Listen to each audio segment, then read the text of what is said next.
Welcome back to another Microphone Monday. I'm professional voiceover artist John Bailey, and I know it's been a while since I've done one of these, so I will try to make it worth your while and worth your wait.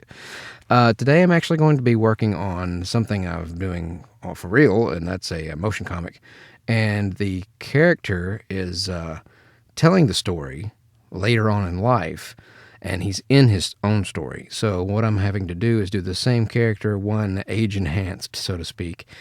And the way I do a character, if I'm having to do the same voice at different ages, I start oldest to youngest. So it's easier to work backwards in that case because that way you can kind of build off of what he sounds as an older person. You can kind of figure out how he sounds as a younger person.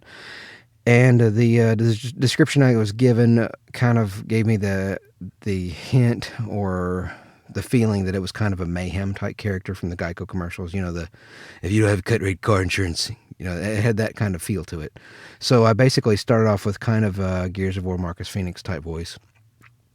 But I added this soft extra touch. I projected way up here, so I kind of feel it in the top of my head. And then I brought it down here, so it sounds kind of like this when he's older. 7 years ago, we were on this planet, and we were destroyed. So that's not the actual lines. I'm just saying this. That was where I started with.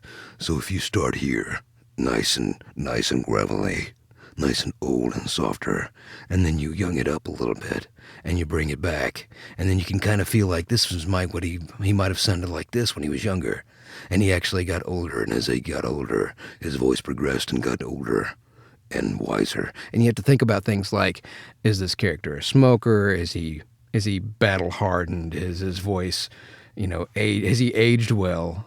Because not every single old person sounds like the old man from all the old westerns. Not every old senior male voice sounds like that.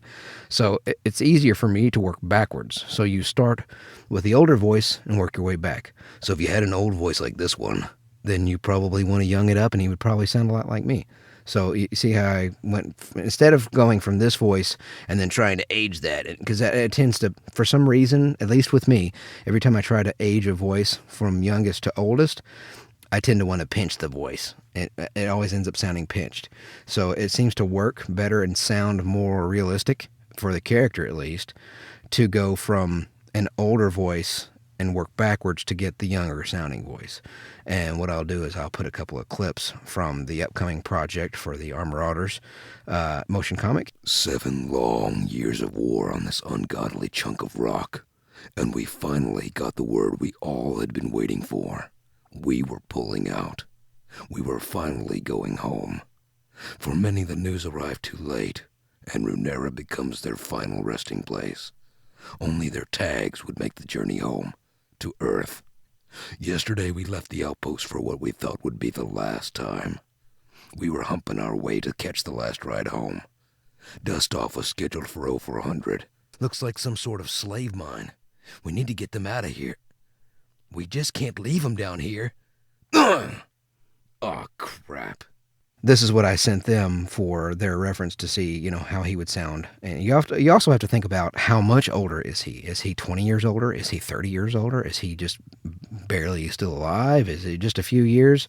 Because if it's just a few years, all you have to do is just kind of change the maturity of the voice. So to take this voice that I have now, in order to make this voice a little bit younger, all I would have to do is lighten it up and have a little less gravel in my voice and kind of lighten it up like here. So this is probably what I sounded like a few years ago. And then when you age it, you have that more mature sound. You see, it's not very little different. So that's how you slowly progress the age of a voice. And of course, if you go back much further back than that, to go back from this, and then you have to go back to when you were a teenager, and all of a sudden your voice is really awkward and squeaky a little bit. And of course, because you're probably going through puberty that time, and your voice was just a little bit, you had to clear your throat a lot. That's always cool to add in there. And of course, if you want to go even younger than that, all you have to do is just keep going quieter and quieter till you come up with a little baby voice. But, usually women do the children's voices, and I can do some funny baby-sounding voices, but they're very, very cartoony. They're not very realistic. For something serious like a motion comic, you'd probably want to get a real child to do the voice of the child. For something that was more for a cartoon, you would probably want to get somebody like the incredible Tara Strong, who does great children's voices, as well as, small kids' voices. of either gender. But yeah, so I mean, very few people know. Oh, by the way, that's Ben 10 when he was a kid. They're like, what? Tara Strong did Ben 10 when he was a kid? What? Oh, no, well, that was a boy. Timmy Turner, I can see that one, but not. Yeah, she was.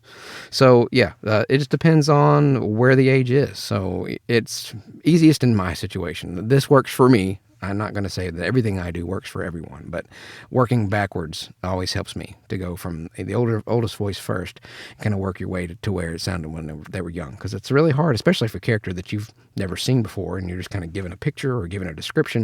You have to figure out, how does this guy sound at different ages of his life. So anyway, so hopefully this helped you out, and maybe you can use this in some project of yours or for an audition. So best of luck, and I'll see you in the studio next week.